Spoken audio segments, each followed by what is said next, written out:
Good evening.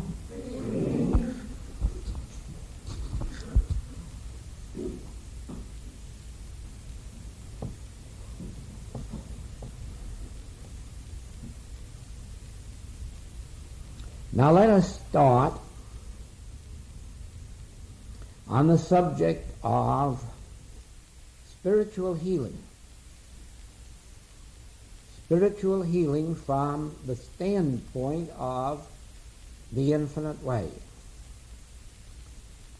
To understand this clearly, you must remember that the healing principles in the infinite way differ radically from what you have studied in other teachings. In other words, in many ways, our principles are the very reverse of some that we have heretofore been taught.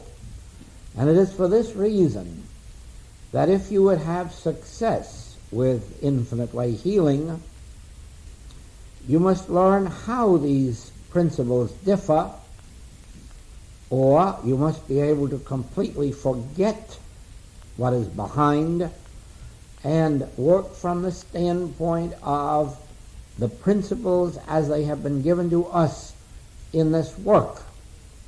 Now, I will illustrate that for you so that you will understand what I mean.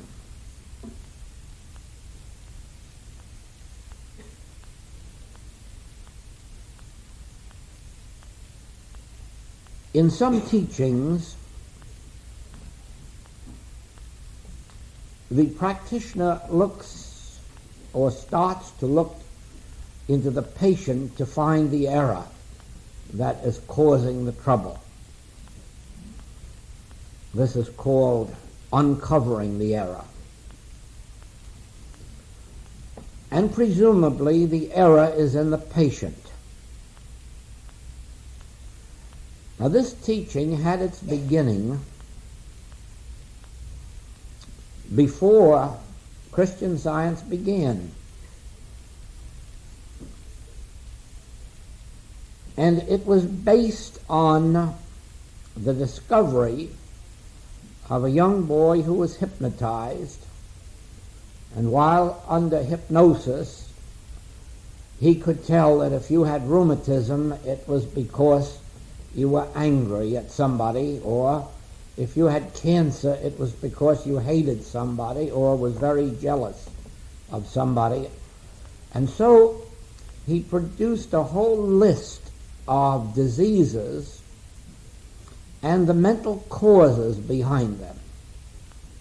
Now, this list was originally adopted into Christian Science and was part of the working principles of their practitioners.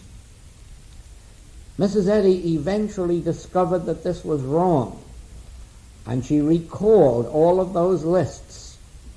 But some of her students, in particular Mr. Kimball, refused to give up this list, and this list is still published in his writings and in some of his students' writings, and so it still circulates among Christian Science practitioners. Well, this list was then adopted by Unity and by New Thought, and now it is adopted by psychology. And so this forms the basis of some of their practitioners, not all, and it involves accepting the fact that there is some erroneous thought in you which produces your particular disease. Now, in my practice, I discovered that this was not true, that evil does not exist, or rather does not originate in your thought. You may let yourself later become an outlet for it, but it does not originate in you, and it cannot be healed in you. All evil of any nature. It makes no difference now whether it is sin, false appetite, disease, lack, limitation.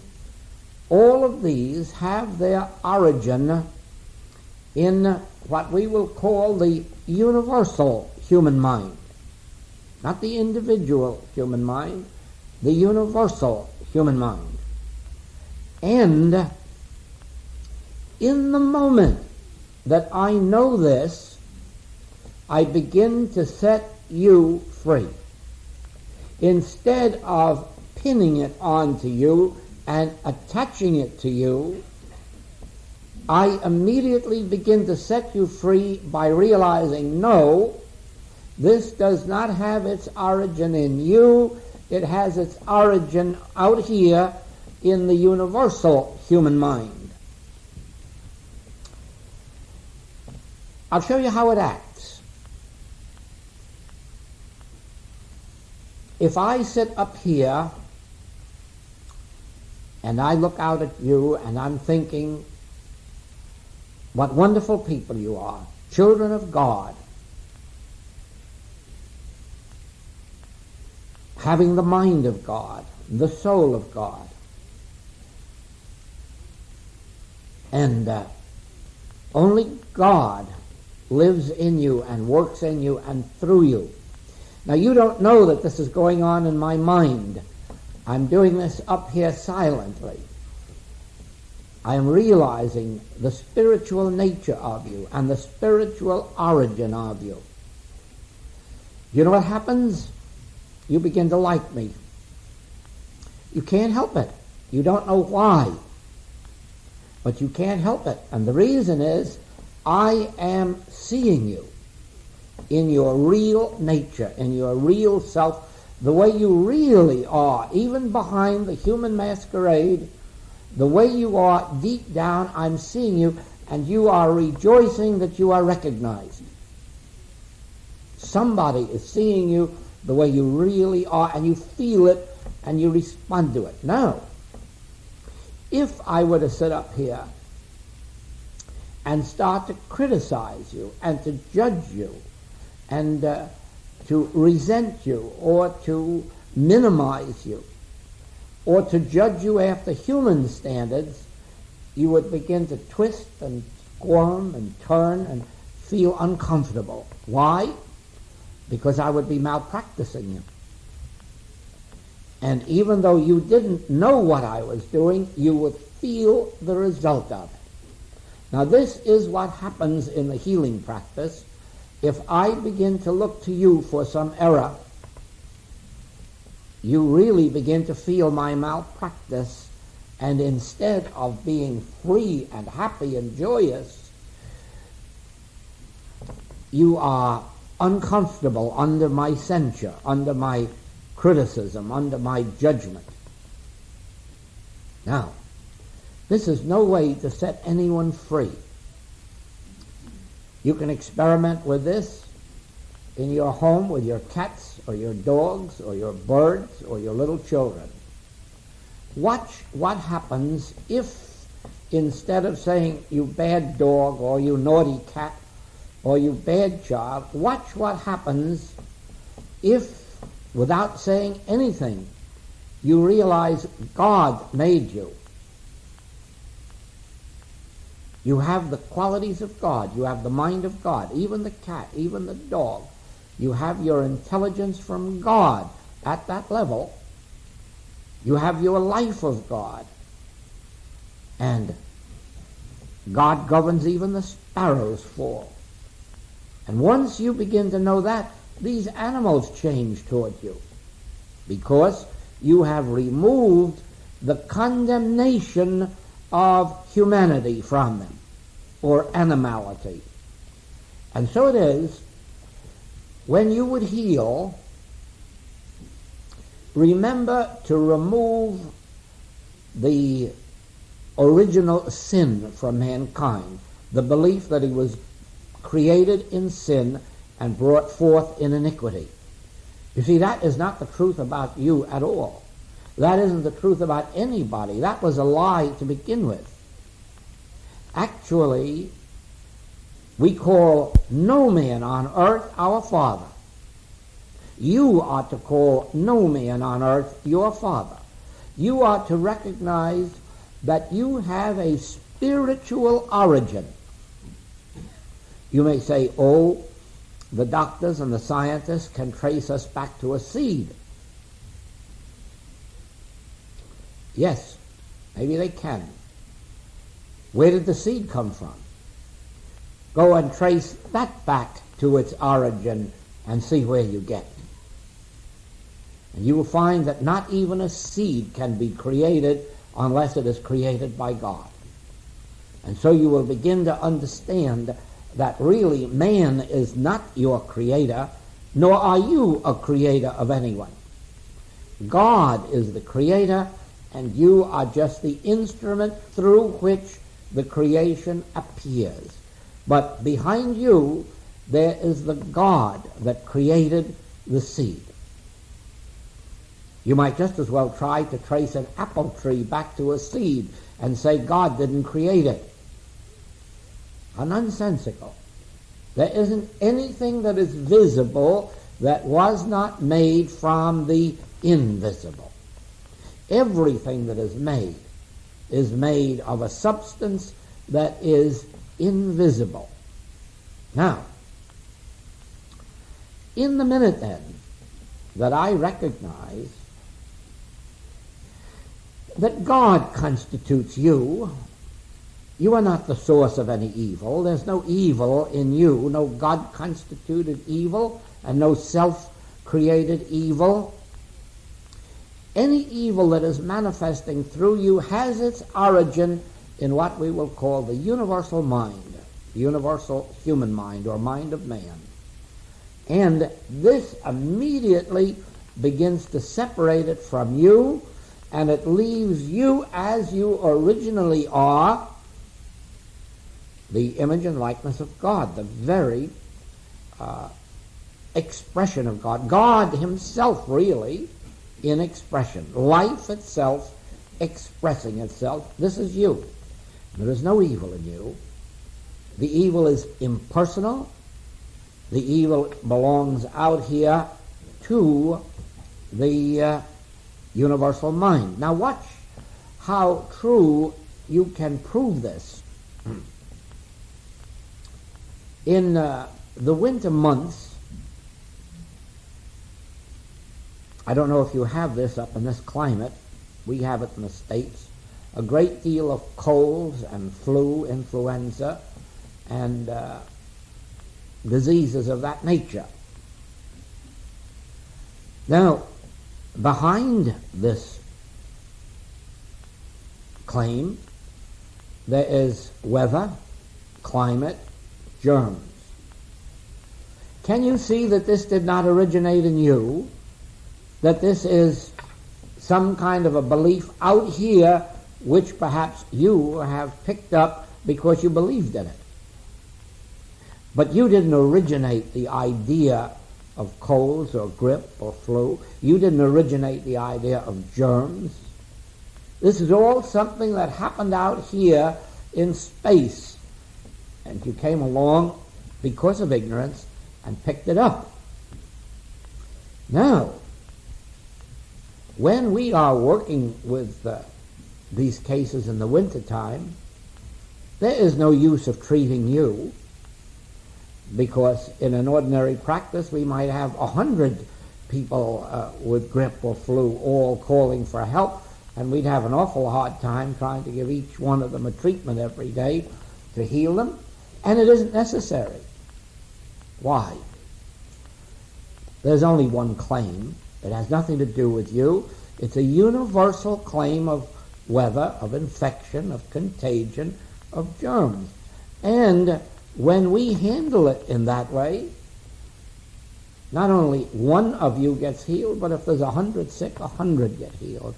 And there's only been one treatment, because there's only been one belief, the universal belief in a selfhood apart from God, or a power apart from God, a presence apart from God. Well, this, when you experiment with it, This will prove it to you so conclusively that nobody is the cause of their own cold or grip or flu or pneumonia. You'll then be able to follow it out into other diseases and sins and false appetites, and you'll see the same thing. The origin of it is not in them, and you cannot uncover the error in them. It isn't there. The error is in a universal belief that there is a mortal man, or that there is a condition apart from God, or that there is a creation apart from God. It's a universal belief, not my belief. It's not your belief. In the infinite way, we call this impersonalizing. And this is the first step in infinite way healing. We immediately impersonalize by realizing no matter what it is, from corns to cancers, this is not you, this is not in you, this is a universal belief of a selfhood apart from God, of a power apart from God, because you are God made manifest. You are life expressed. You are spirit revealed.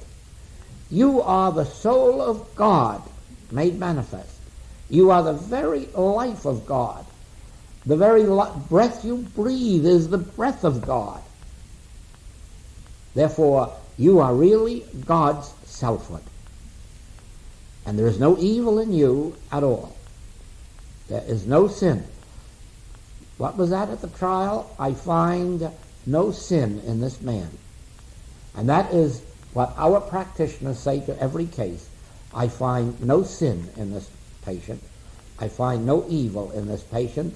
I find that they are the Holy One of Israel, the child of God, the offspring of spirit, the very life of God expressed. And now we have impersonalized. Now after we have impersonalized, we have a second step, and this is called nothingizing, making nothing. In other words, now we've got it away from you out here. But the next thing is, did God create this evil condition? Well, that's an easy one to answer. God is too pure to behold iniquity. God hath no pleasure in your dying. The Master says, I came to do the will of the Father. And the will of the Father is that you be healed of disease, that you be freed of lack, that you be forgiven your sins. So therefore, none of this could be of God. Well, now, if it isn't of God, it isn't power, because God is omnipotence. God is the only power. And therefore, the moment you have impersonalized it, you nothingize it, you make it nothing by realizing that since it is not of God, it can have no existence. God beheld all that he made, and lo, he found it very good. He found no evil in his creation. Now, you come at this point to something which you already know, but which you have not accepted as an absolute principle. And that is this. You know that God is omnipotent. You have declared it. You have sung hymns about it. But you have never accepted it as an absolute principle. Because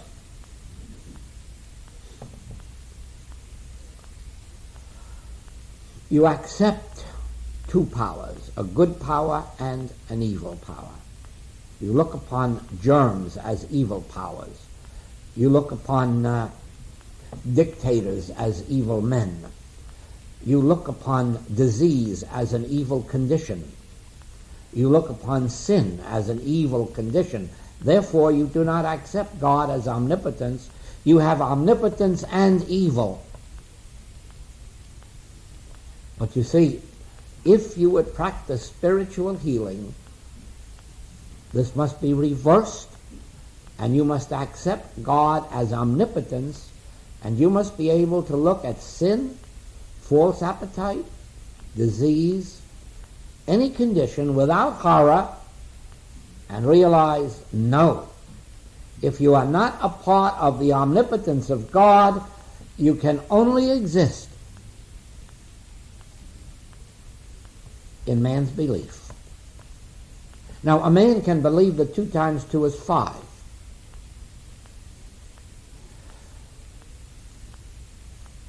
A man can believe that there are ghosts in the room. But the ghosts do not have reality. And 2 times 2 is 5 has no reality. Therefore, we cannot say that evil doesn't exist as a belief in the mind of men. It does. Otherwise, we wouldn't even be here bothering about a teaching, because we wouldn't be experiencing any evil. We only experience evil because there is a universal belief in the reality of evil, in the power of evil. And in proportion as you can accept God as omnipotence, in that proportion does evil lose its seeming power, its belief power. You see, it is ye who must know the truth, and the truth makes you free. Now, let me illustrate this for you. A man came to us some years ago with a disease presumably incurable. And it so happened that this man was a doctor. And so you can't very well explain to a doctor about the nothingness of disease or its unreal nature. But I could say to this man, this disease has no law to support it. Well, how can you say that? Every disease has a law. No, if it had a law, you couldn't cure it, because you can't break a law. You can't break the law of 2 times 2 is 4. You can't break the law that H2O is water. You can't break any law, and you can't break anything that has a law to support it. The laws of electricity, the laws of atom, the laws of nature. You can't grow peaches on apple trees. You can't break a law. If there is a law of like begetting like, you can't break it. There's no exception to it. And so it is, if a disease had a law, you would have an immortal disease, because you'd have a disease that would be continued, perpetuated by its law. Therefore, you are safe in saying that a law has no disease. And of course it hasn't. If it had, wouldn't the law have come from God? Isn't God the lawgiver? And so if disease had a law that was given it from God, I should hate to see anybody try to stop that disease. You can only stop disease because it has no law of God to support it. Now, this man had a very, very beautiful healing, a healing which continues to this day. But in his own mind, he was able to accept that fact that if anything has a law, it has immortality. He could see that. Because he could see it, the whole situation broke. So it is. If you see a truth, if you comprehend a truth, if you can really understand a truth, the lie will disappear. Therefore, if you can grasp that disease has no law, it will fall by the very fact that you have recognized its nothingness. If you recognize this point, that God is not responsible for disease or death, you will destroy disease and death, because you will have known the truth that makes you free. Every time that you realize the spiritual nature of an individual and the universal nature of these beliefs, you are helping to separate somebody from disease, from sin, from fear, from lack. Because they all have their basis in the original belief that in the Bible is called Adam and Eve, the belief in two powers, good and evil. It was accepting good and evil that sent Adam and Eve out of the Garden of Eden. They ate of the tree of the knowledge of good and evil. And we've been eating of that tree ever since and keeping ourselves out of Eden. But you can return to Eden in the moment that you can realize God never created two powers. As a matter of fact, God is the only power. God is omnipotence, and beside God, there is no other power. Therefore, God is spirit. The only power there is spiritual power. And nothing else is power. You can call it material power, you can call it mental power, but you are giving it power by calling it. Because material power is not power, mental power is not power, only spirit is power. And as you cling inwardly to that, I acknowledge only God as spirit, God as law, God as power. I recognize to be a universal belief of mind. Then you find yourself healing, because you don't have to fight a belief any more than you have to fight the belief that 2 times 2 is 5. Once you've recognized that it isn't a truth, your victory is won. Once you have realized that evil is not personal, it has nothing to do with the person who's suffering from it, except that temporarily they've accepted it, but otherwise it does not have its rise in them, it does not have its origin in them, it is no part of their nature. The moment you recognize that, you have conquered. You have had a victory over the error, regardless of what its name or nature may be. But you must be firm in impersonalizing. You cannot lay the blame for something at a person's door in one breath and then in the next breath call evil impersonal. You must be absolutely universal in accepting this principle. It hurts at first because, there's a lot of people we'd like to blame for some of our troubles. I'm sure we all know somebody who has caused us trouble in our thinking. But really, they didn't. They didn't. We caused it by not seeing them as the child of God. By not seeing them, we malpracticed them, and the malpractice came back upon ourselves.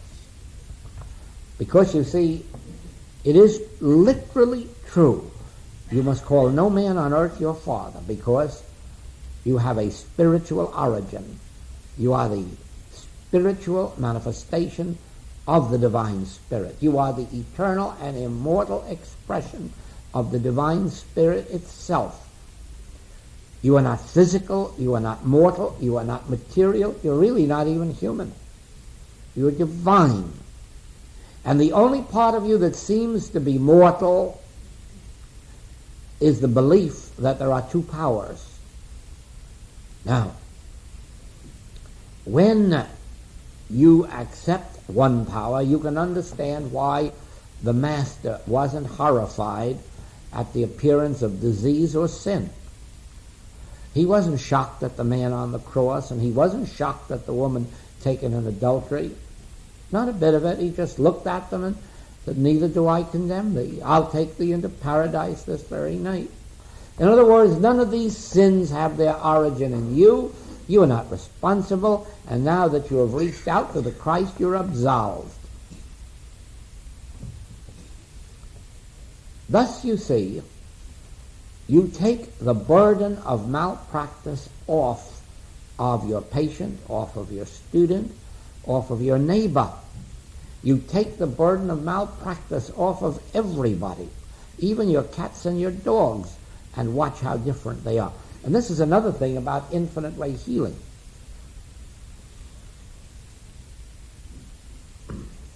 In one of the books it says, be as respectful of your patient as you would be of your cat or your dog. Now, if your dog or your cat was sick, you wouldn't ask them to read 10 pages of the infinite way. And you wouldn't ask them to go to church. You'd sit down and heal them. And you wouldn't expect any cooperation from the cat or the dog.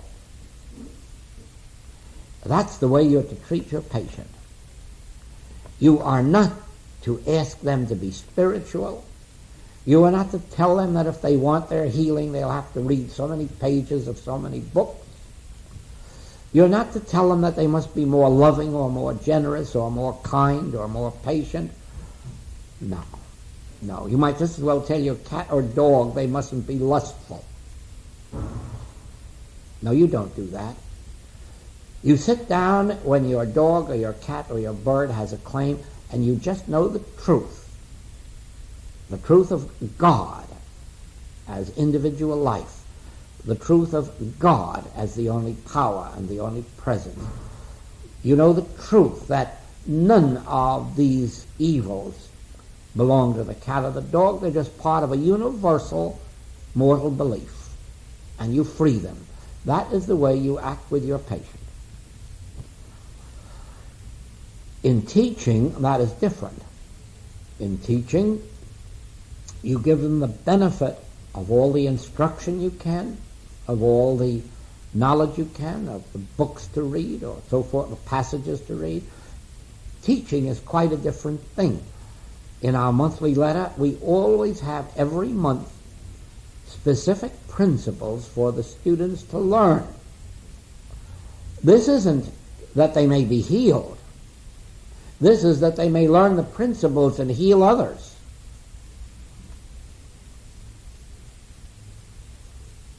You see then that if I am to be consistent, when you ask for help, now remember, you're thinking of someone asking you for help. And this must be your response. Of course, I will give you help at once. And immediately you take this claim. You may not even know its name.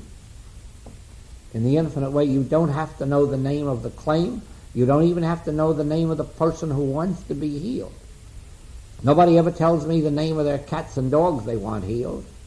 And they get healed without telling me the name. And so I've learned that nobody has to tell me the name of the patient who wants to be healed, because it doesn't make any difference to me. As far as I'm concerned, they are the same spiritual offspring of God that I am. So what difference is it whether you call it a rose or whether you call it an orchid or whether you call it a violet? It's still a flower. And so whether you call a person Bill or Jim or Mary, they are still the spiritual offspring of God. And I am not transferring any truth to their mind, nor am I communicating any truth to their mind. I am knowing the truth within me, the truth about them, but about any them it happens to be. Now, I don't specifically have to know the truth about Mary Jones or Bill Smith. To begin with, I don't believe that God knows their name any more than I do. Now, when the claim then is presented to me, to you, remember that first of all you must realize this is not only not of man, but it really has no real existence. It exists only as an illusory appearance. Now look at the difference between a condition and an illusory appearance. A condition you have to fight. An illusory appearance you can just dismiss.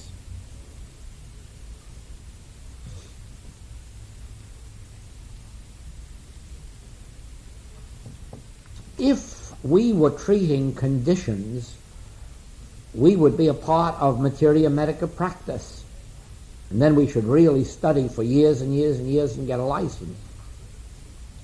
But we are not treating conditions. We are not treating disease. We are not treating diseased people. No. We are knowing the truth of man's true identity, of the illusory nature of the appearance, and then dismissing it. And then you'll find that your healing work very quickly begins. True, you yourself must be firm in these principles. You can't waver between hope one minute and faith the next minute and doubt the next minute. It is for this reason that it is always better to start healing work with the lesser claims of the human world and build yourself up. Although it isn't necessary, you can start with any claim that happens to touch your consciousness if you have the stamina to impersonalize, to realize instantly this has nothing to do with you. This is an impersonal claim of the belief in two powers. It's an Adam dream, an Adamic belief, a universal error. You see, you've taken it away from your patient immediately. Get it out here. Part of the vast mental illusion. It's an illusory appearance. It's a false belief of the universal mind. Then, when you've got it out here, now ask yourself, is it of God? Did God create this? No, God could not have created it, because God could never have created anything destructive to himself. And remember, your life is God's life. If anything happens to your life, it's happening to God's life.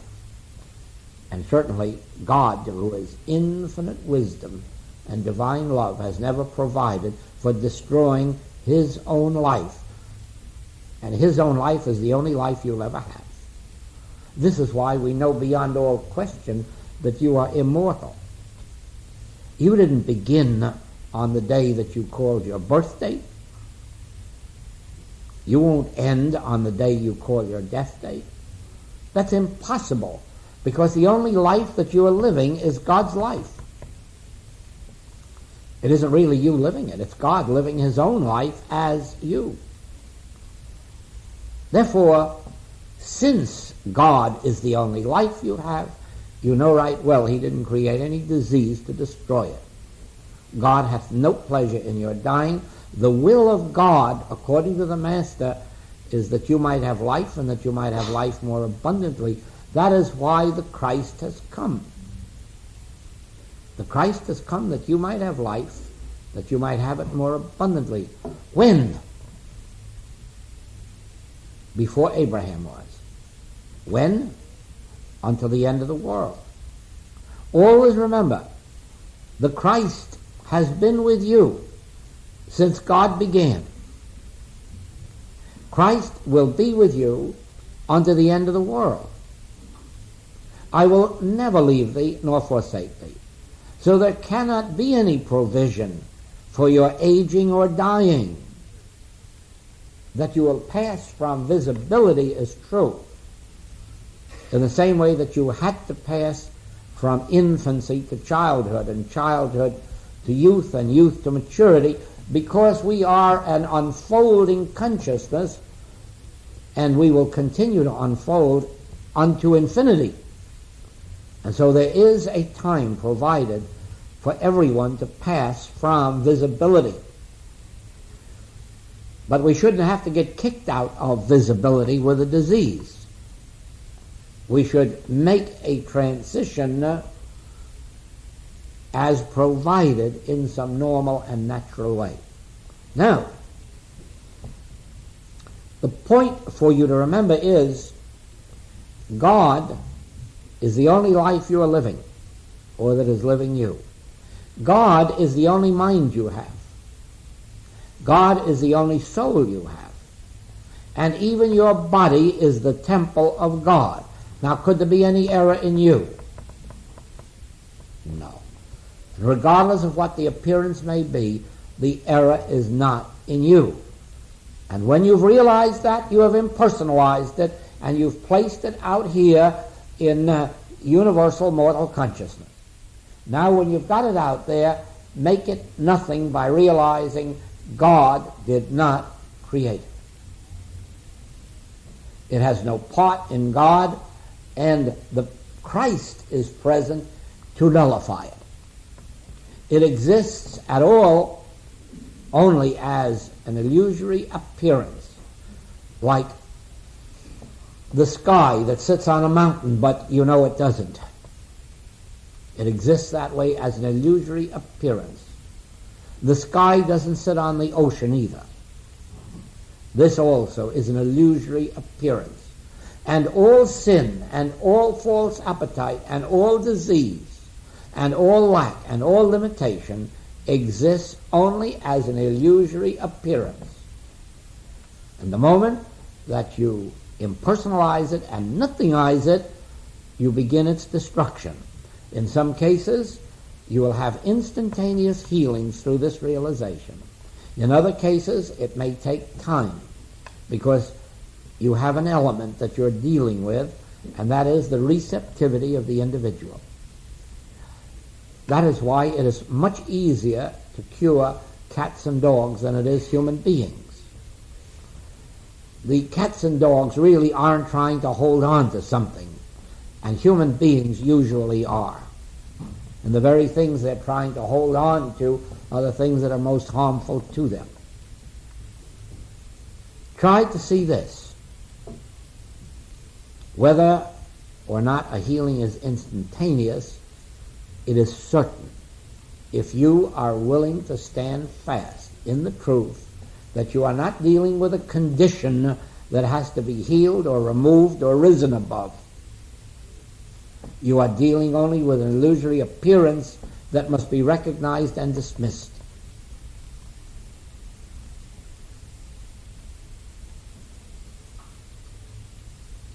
Once upon a time, Mrs. Eddy wrote a sentence that, if it could be lived up to, would be enough to do the healing work of the whole world. She said, treat a belief in disease as you would sin, with sudden dismissal. Well, you know, if you knew why, as I've explained it to you in this talk tonight, in this lesson tonight, why, you can dismiss it. You can dismiss it because it isn't of God. You can dismiss it because it doesn't belong to any person.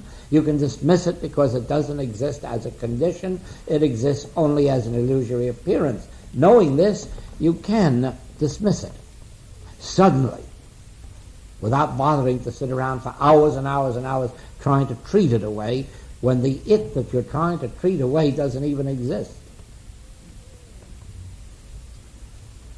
All of the obstacles to harmony exist only in mind. Not in God, in the mind of man. And they can only exist there as mental images, not as actual conditions.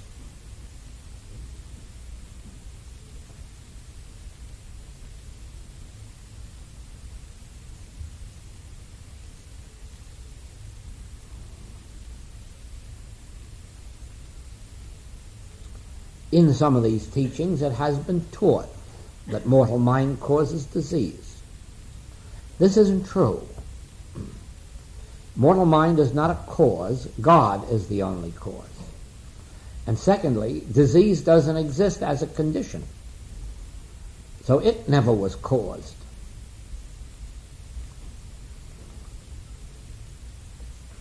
Mind is not a power.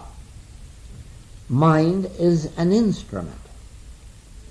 You can fill your mind with truth and prove that the truth you take in your mind is a power.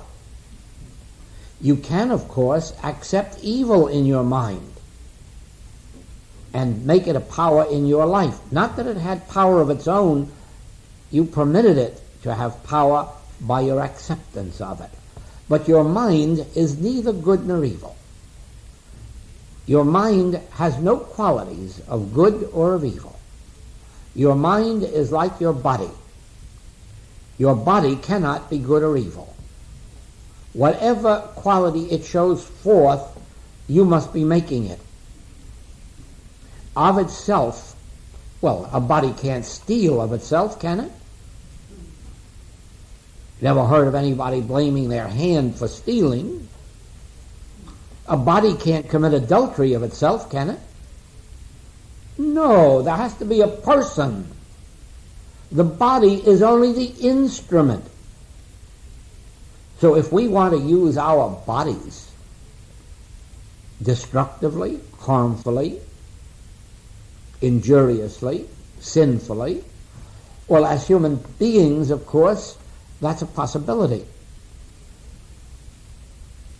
It is no longer a possibility when you fill your mind, keep your mind filled with spiritual truth, because then there is no possibility of evil governing the body. It is only when you open your mind to evil that evil can have evil effects in the body. The way I want to illustrate this to you is this. I would like you to agree that you have a mind. Can you agree on that? Do you know that you have a mind? Positively? Then there is a you and a mind, isn't there? Right? Don't agree if you can't see it. But if you can, say it. Is there a you and the mind that is yours? Is there a you and a body which is yours? Do you have a body? Yes, you have a body. Is the body yours? Can you do what you want with your body? All right. Now, I have a mind, and I can attune myself to God through my mind. I can open my mind to receive truth. Now, I know right well, because I've done it, I can also open my mind to look at a detective story on the television.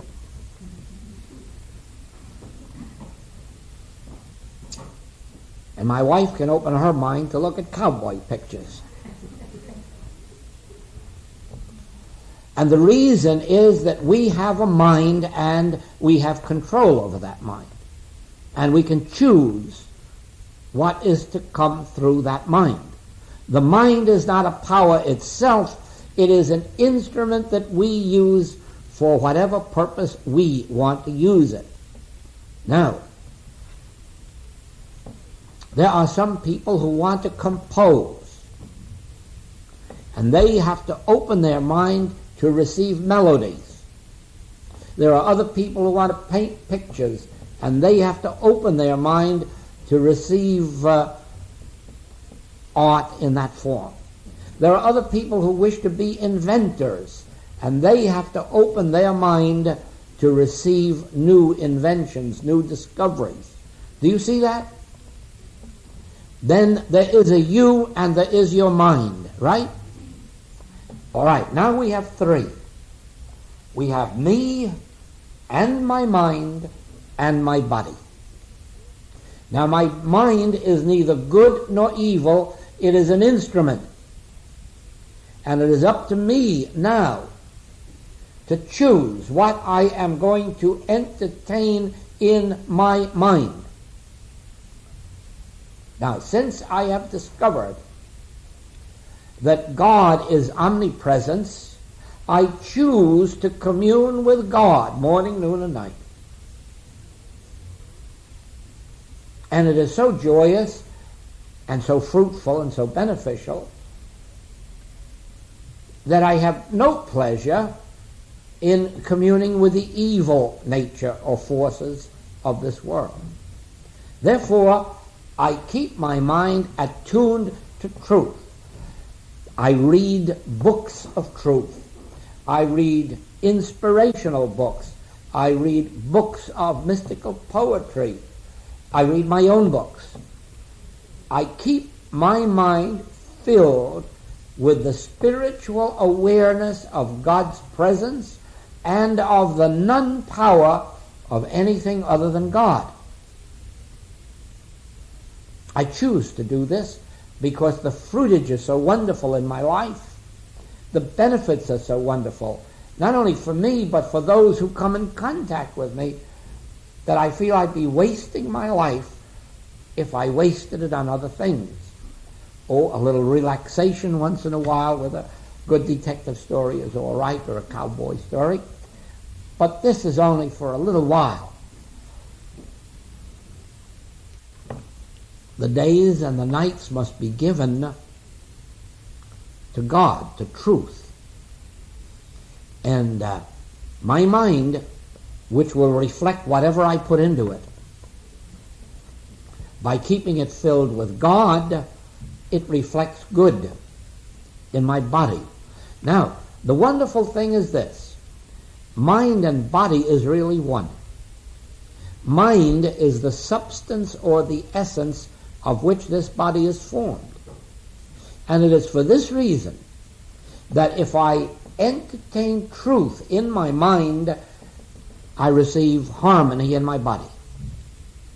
If I entertain evil, discord, sin, two powers in my mind, I reflect those two powers in my body. Whatever it is that I accept in my mind, my body manifests. The mind itself is pure, the body itself is pure, but it is what food I take in to my mind that determines the nature of mind and body. And therefore the Master says, we live not by bread alone, but by every word that proceedeth out of the mouth of God. And the more word of truth I feed my mind, the more harmonious my body becomes. Not only this, the more truth I feed my mind, the more harmonious your body becomes. Because the moment you bring yourself to me for help, that which is taking place in my mind becomes the law unto your body. And if I am filling my mind with God, harmony appears in your body. Watch this with your cats and dogs and birds. The amount of hours in which you keep your mind filled with truth determines how peaceful and harmonious your house pets will be. We have experimented with this in classrooms where school teachers who are students of the infinite way have carried their meditation into the classroom and found that no child failed in their examinations in a whole term, and where they had no delinquency and no bad children after a very short period. In other words, the children responded to the truth kept in the teacher's mind. This is true in households. It is the degree in which we embody truth in our minds that governs the conduct of all those who come into our family life. Now, if we are going to malpractice, if we are going to see each other as we humanly appear to be, that's going to be too bad, because we're going to bring out in them what we're seeing in them. If, however, we can learn to disregard the appearance and inwardly say, I know thee who thou art. Thou art the Holy One of Israel. You are the offspring of God. God constitutes your soul and your mind and your being and your body. God constitutes your whole nature and being. And any evil appearance belongs out here in that vast mental illusion of nothingness. And then see how you change the nature of everything that comes within range of your consciousness. You can see, however, that in the message of the infinite way, the responsibility is on your shoulders and mine, not the teaching. The teaching is there in the books, but it can't do anything for you except as you embody it in your living. Reading it and saying how beautiful it is will not do it. This is really a life practice. You have to learn to stop malpracticing men and women and children and animals. You have to turn and change your life and no longer malpractice by saying, oh, I'm a good psychologist. I can tell an evil person right away. Maybe you can. You'd be far better off if you can't. Far better off if you can accept this truth. God constitutes man. And then take the illusory, the negative appearance, the evil appearance, put it out here in space.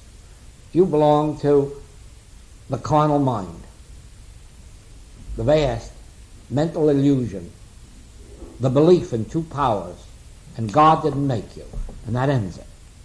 And as you persist in that, it may take a short while, in some cases a longer while, but you can't lose. You can't lose because this is the principle of life. This is the way it has been revealed, and please let me tell you, with more than 30 years of practice behind it. Not a theory thought up last year. Not just a scrap of paper written down in a hurry. These principles that I've given you have had 30 years in my experience, and now 17 years in the experience of the practitioners whom I've taught. And they're doing well with it. They're doing well in proportion, as they are not fighting people and conditions out here and trying to change them, but are going inside and realizing the change must take place within me. In proportion as I can loose them and let them go, in that proportion are they made free.